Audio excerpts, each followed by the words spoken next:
Line hii ina umuhimu mkubwa sana, sababu itatuwezesha kutoa umeme mwingi zaidi bwawa la Mwalimu Nyerere kwenye uzalishaji kule ambao utawafikia Watanzania.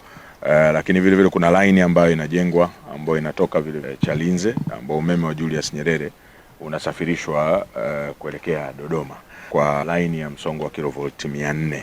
Kwa hiyo hii yote italeta stability katika grid yetu ya taifa, kuongeza uwezo, kwa sababu tumeona mikoa mbalimbali mahitaji ya umeme yakizidi kukua, na line tulizonazo ni line za zamani, na ndio maana serikali hii ya Jamhuri ya Muungano wa Tanzania inaongozwa na Daktari Samia Suluhu Hassan imewekeza fedha nyingi kwa ajili ya kuweza kuhakikisha kwamba umeme unapatikana ule ambao unakidhi mahitaji ya Watanzania. Ni mwaka huu wa fedha huu 25-26 sisi TANESCO tumeandika historia. Tumeunganisha umeme zaidi ya wateja 800,000. Haijawahi kutokea hiyo tangu Tanzania ipate uhuru.